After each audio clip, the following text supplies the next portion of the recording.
When talking about education, it's always important to consider the children. So, here's my child. Mimi, how much do you know about restorative justice? Okay, well, did you know that the goal of restorative justice is to move from punitive discipline to relationship building and accountability? You probably don't, right?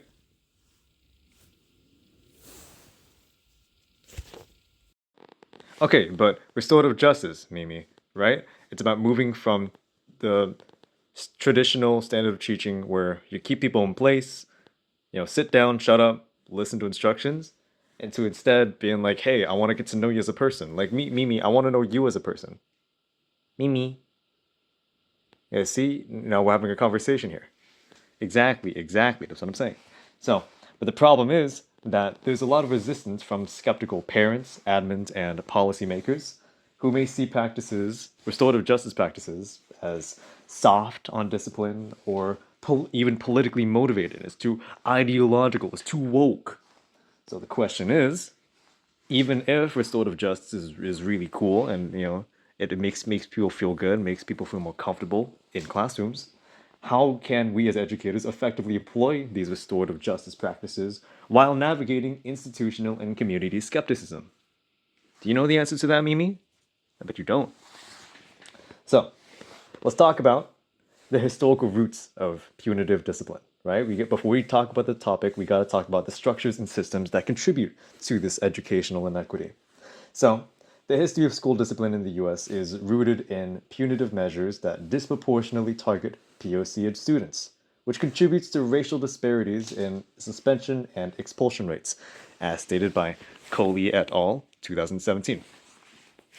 The concept of new racism that they cite in K 12 schools describes how educational inequities have shifted from overt policies like segregation to more subtle, covert system practices like excessive disciplinary measures because the kids deserve it, except that also disproportionately affects black and brown students. See, you're gray, Mimi, so I don't know how this would affect you. But Paulo Freire, in 1993, argues that education should be a tool for liberation, not oppression. But today, many schools operate under policies that reinforce power hierarchies rather than empowering their students. Zero tolerance policies, promoted as a way to maintain order, have led to school to prison pipelines that, again, disproportionately affect POC students, as stated by Wayne Au in 2016. So it's really not cool. It's all focused on control, it's all focused on keeping students in line. So Wayne Au again, he states neoliberal education policies promote high stakes testing, standardization, and accountability as solutions for educational inequity, but these systems only deepen educational inequalities. Exactly, Mimi. So, Lippmann in 2004 explains how neoliberal reforms such as privatization and school choice actually favor white affluent communities while restricting resources for historically marginalized students. High stakes testing, which has become standard and a key mechanism of neoliberal control, reinforces racial disparity by defining success through Eurocentric middle class norms, right? You meet these ow, stop. See, but I'm not going to discipline you because I understand where you're coming from and I see you as an individual. But I will not hold you to those standards of here's what all the other cats are like. Why can't you be like that? Because I recognize that you have your own personal, individual parts of your background and not culture because you're a cat, but you get what I'm saying, right? So, restorative justice offers an alternative. It centers relationships, equity, and communal healing, as opposed to punitive test-driven approaches. See, Mimi, if I've given you a cat test and I'm like, you're not meeting my criteria, I'm not gonna spray you with the bottle. I'm not gonna say, oh, you're acting out, you're being bad, I'm gonna put you in the closet. No. Maybe you just need to play. Maybe you just have a lot of energy. Maybe I need to recognize the fact that you are a cat.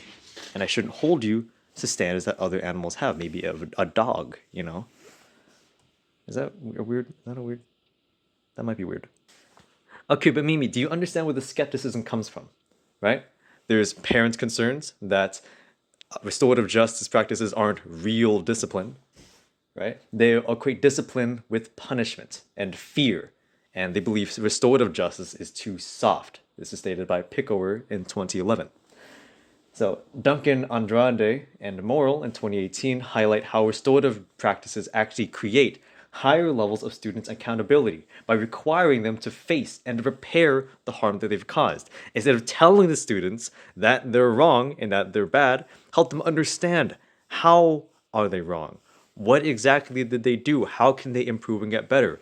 Don't just slam the door in their face. Don't just spray the squirt bottle at them. They don't understand. Like you, Mimi, you don't understand what I'm saying, but we can try our best to understand each other. You know, I respect you, you respect me. So, we'll try to frame restorative justice as a system that enforces accountability, not leniency. It's all about accountability.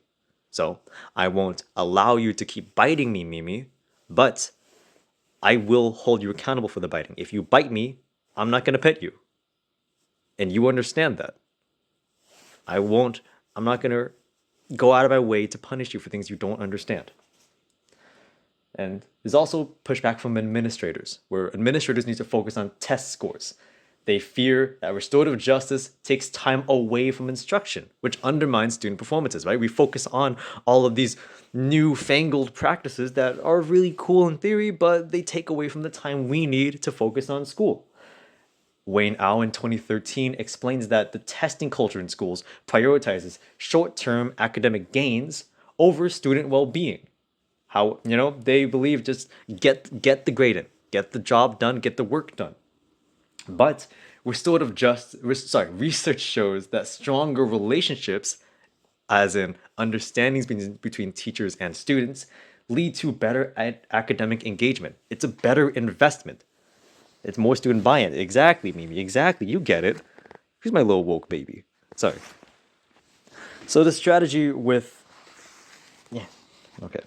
The strategy with administrators is to show how restorative practices can actually improve academic success by reducing suspensions, improving relationships, and fostering better senses of belonging. Students want to be in schools. If you help them want to be in schools, they're gonna do better in school.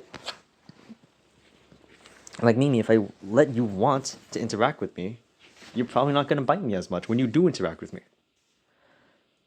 And there is, of course, the pressure to stay neutral in today's political climate, especially for teachers that interact with all sorts of students. It can feel like we're pushing an agenda, right? Coley et al. In 2017 explained how many teachers are pressured to avoid discussing race and inequity for fear of being perceived as political. Lippmann in 2004 argues that policies enforcing neutrality actually serve to uphold systemic racism by preventing conversations about power and privilege. Mimi, do you understand centrism? Do you understand how not talking about a topic only fosters complacency? If you don't strive for change, nothing's going to change. So, if you understand that there are problems in the educational system, if you allow if you allow that to continue, it's yeah. So, in response to neutrality, we need to frame restorative justice as a pedagogical approach, not an ideological stance. This isn't just your beliefs. This is how you teach. This is how you get better results with students. So what can we actually do strategy-wise to implement restorative practices? We can camouflage practices within existing structures. Pickower in 2011 describes how teachers integrated social justice pedagogy into mandated curricula to avoid administrative pushback. Like, I'll wait for you to finish eating or finish drinking. You know, students need drinks of 1 or 2, and I'll wait for them to come back to class. But for example, Mimi, imagine you're teaching English like me. You decide to teach a lesson on dialects, language. Let's talk about the way people speak. Maybe we can talk about the ways people speak outside of That's outside of uh, Eurocentric Western mainstream English. Let's talk about Black language, or framing restorative circles of community building activities. Wait, what did I say? Community building activities as extensions of existing SEL programs. Do you know what SEL stands for, Mimi? It's social emotional learning. You want the students to feel comfortable. You want the students to feel safe. You want the students to feel comfortable engaging with you and each other. So we can kind of camouflage, not hide, but we can camouflage restorative practices within the structures. We're hitting all the same standards, but we're also applying a little bit of maybe more nuanced understandings into the curriculum. We can also build a safe haven for educators and students by networking. Picker in 2011 states straight up, teachers need support networks to resist compliance. You need to speak with each other, talk with like-minded people. Just like last week, I think, I talked with my speech pathologist at my site. She gets it. She's totally down for the cause. And it's really cool. It's really nice being able to communicate with someone else on site with that, like that. So we can develop teacher-led professional learning communities if you really want to go above and beyond that focuses on restorative approaches. At my site, Mimi, my DCT actually collaborates with other teachers in the English department to develop lesson plans together. Can you imagine how cool it would be if we had lessons that were kind of curated by a lot of like-minded teachers, kind of like that? If I start working with friends, people I trust, we could work together to help support each other, keep each other grounded, help each other develop lessons. That would be so sick. Obviously, it's harder to do when you're by yourself, but maybe with the connections that I make in this program, we'll be able to maybe speak with people even remotely in the digital age of technology. Wouldn't that be cool, Mimi? Setting up informal meetings or study groups with like-minded educators. I don't know. That seems like a lot, but you get what I'm saying. Oh, but we can also engage parents and administrators through the data and storytelling that we have. If we get results, Mimi, if we employ these ideas and we get results, we get higher scores, we get anecdotes or stories from students showing how much better they do in class. Ooh, that's the language they speak, Mimi. They understand data. We can get that. We can make skeptics respond to data, not just ideology. Try it a little bit. We get a little bits here and there, and then we can show, hey, I did these specific practices and my students are doing better. If we're kind of like putting our money where our mouth is, you know? If we think this will actually lead to better student learning, I hope it actually works. Wayne Au in 2016 found that schools implementing restorative justice saw a decrease in suspensions and higher student engagement. Frere, 1993, emphasizes the power of student voices, shared testimonials from students and parents who have benefited from these practices. Get the students, get the parents to speak, get them to support you. Coley et al. In 2017, actually, this might be 2024, actually, argues that student leadership is crucial for disrupting racial inequities in education, Mimi. Get the students to become agents of change. Duncan Andrade and Morrill in 2018 highlight how empowering students to advocate for change transforms school culture. You get the students to actually create change, get them to create this change, get them to buy in. The administrators can't really argue if the students really want that, if they're the ones who understand and help you create these changes.